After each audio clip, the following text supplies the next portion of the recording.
Hey, well, thank you, everyone. And we are here back again at the PeaceMakers Summit 2.0, hosted by Rich Women Society out of the United Kingdom. And I have with me from the United States, Danielle P. Jeter, and she was the former commissioner in the state in Philadelphia to the governor there, and now she is in Florida.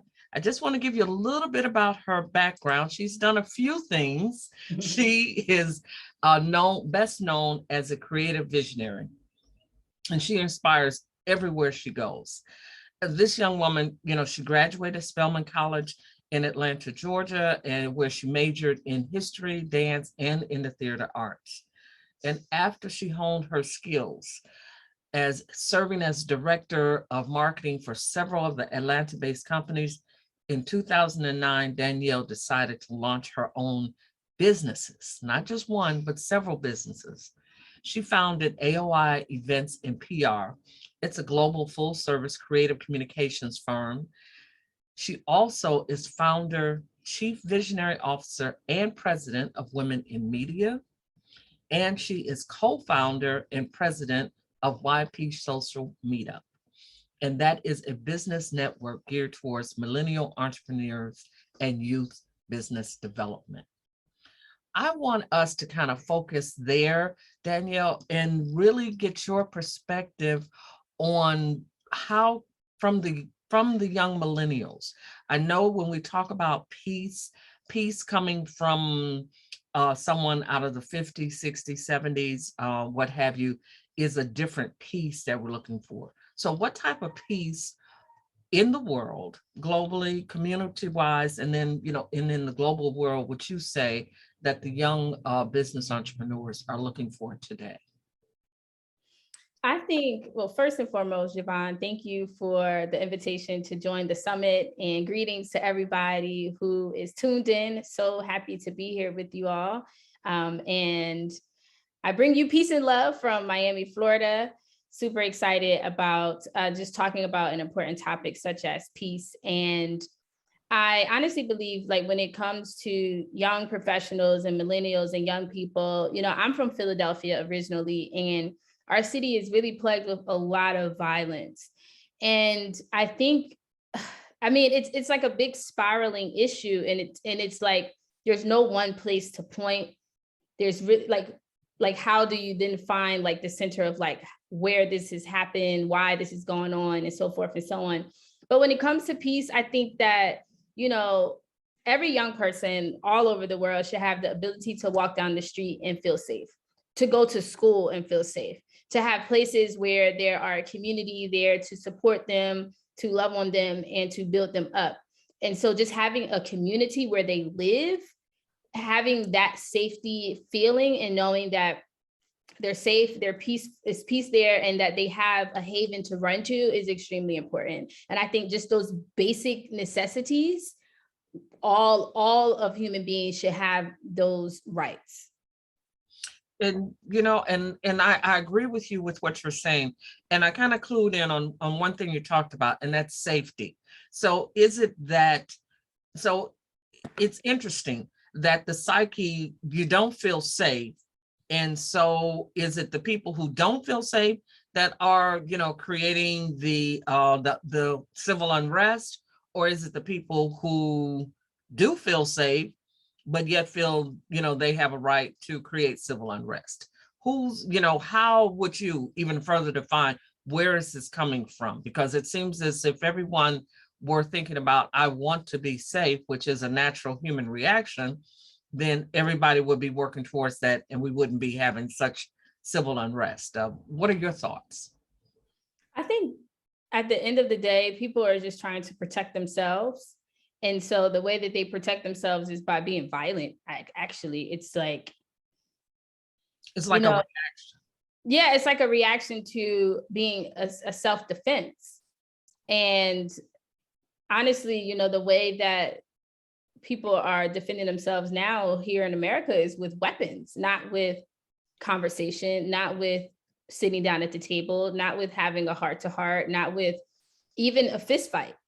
it literally is using weapons and violence to protect, yourself. And sometimes, some of the most unfortunate situations are the ones where the innocent is struck by violence just by, unfortunately being in the wrong place at the wrong time, or just literally being in their neighborhood, being in their community, going down the street, getting into their car, and they're struck by, violence that is unnecessary, and it's tearing up our communities.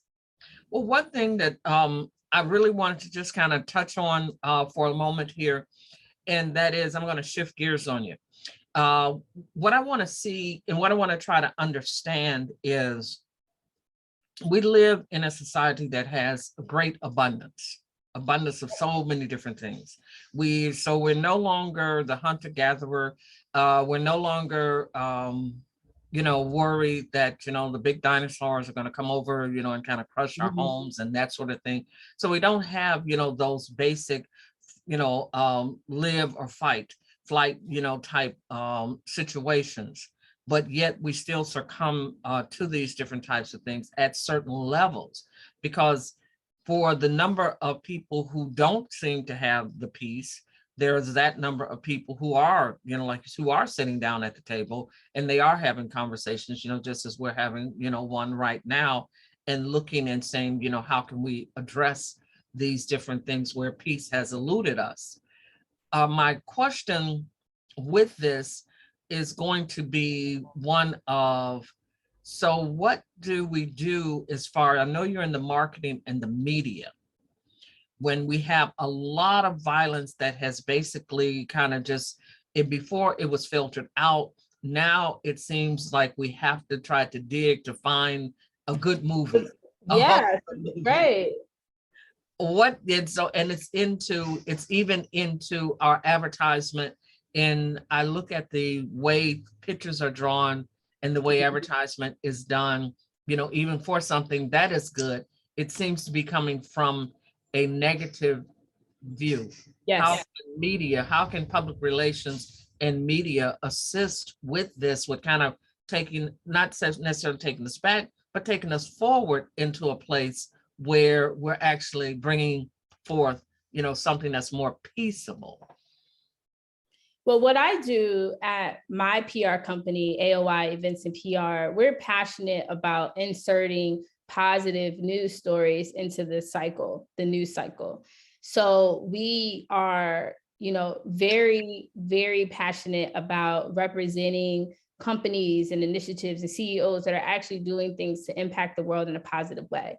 And so we've taken a stand against not being a part of the problem and not continuing to infiltrate our mainstream news and mainstream media cycles with negative news, but being that in-between person that says, hey, there's an amazing community initiative here in Miami, Florida, that is helping young people all over the city do X, Y, and Z in education or sports. And we make sure that they actually have a voice and that we represent them, and we position them in the media, whether it's TV or radio, podcasts, newspaper write-ups, but that we actually have positive representation coming out of our communities representing us, right? A lot of the negative violence and things that we see is actually representing and geared towards the Black community, which is extremely unfortunate. And so we get the brunt of it, simply because we're the ones being painted as these negative images online. And so it's really up to the media makers, the content creators, publicists like myself, to really take a stand and say, I'm going to be a part of the solution and drive a positive narrative and create initiatives that will really counteract any negative stereotypes that continue to plague our communities. But when it comes from a consumer standpoint, or it comes from, just a regular human society, regular members and residents of society, we also have to put a filter out there and take a stand and say, I'm not going to support these narratives. Now, that's where the conversation gets extremely heavy and where it almost feels impossible, because if the information and the violence is getting the views, then the media and the distribution channels are going to continue to push those narratives because somebody's watching it. But now we have that. Okay, now we have social media that we can actually, like you said, we can actually press that and push that out there ourselves, because we have to ask ourselves, and that is, okay, who are these people and why are we listening to them? Right. That's literally a campaign. Who are the ones behind the pushing, of this information? You have as much access to TikTok, social media, Twitter, and, as anyone else, Facebook, LinkedIn, what have you. And so therefore, if you're pushing the narratives, if your groups that you are in charge of or your groups that you communicate with can push a narrative, I like that idea. I like what you're saying, that you all are coming together and the organizations that you have that opportunity to do exactly that. Right. Absolutely. Did you have any, that's excellent. So did you have any parting implementation or strategies that some of those who are looking out here, in public relations, in media, in those areas, those networking communities that you touch, might want to be able to take away? Yeah, I mean, when it comes to the narratives that we decide to represent, that's a personal choice. And that will go back to the things that you care about, your core values, and the passion that you have. But I would say if there's any time that there is a positive and uplifting story that comes across your desk, do what you can to support that initiative, to support that CEO and that program, and utilize the resources that you have and the expertise that you have to help them raise their narrative and for them to have a voice in the world today through mainstream media. So whatever you can do to push these narratives forward, to represent women in a positive way and to represent Black and Brown communities in a positive way, I would ask that you please take a stand and do what you can from your desk. Okay, well, thank you very much. Well, there you have it. You heard from Danielle P. Jitter, and she has really kind of laid it out. And she says, do what you can from your desk to actually push the narrative so that the narrative becomes positive. And if we all work together for that positive narrative, we achieve that peace that we're looking for. Thank you so much again, Danielle, for coming on and being a part of the PeaceMakers Summit 2.0 from the United Kingdom Rich Women's Society. We appreciate having you and look forward to having you back again. Thank you so much, Yvonne, for having me. This is a wonderful summit, and I applaud the efforts of your entire organization. And if anybody wants to keep in touch with me and continue to grow together and learn more about my work, I am on Instagram at DP Jeter. That's Jeter, Jeter. And you can also check out my website and my video at DaniellePjeter.com. Thank you.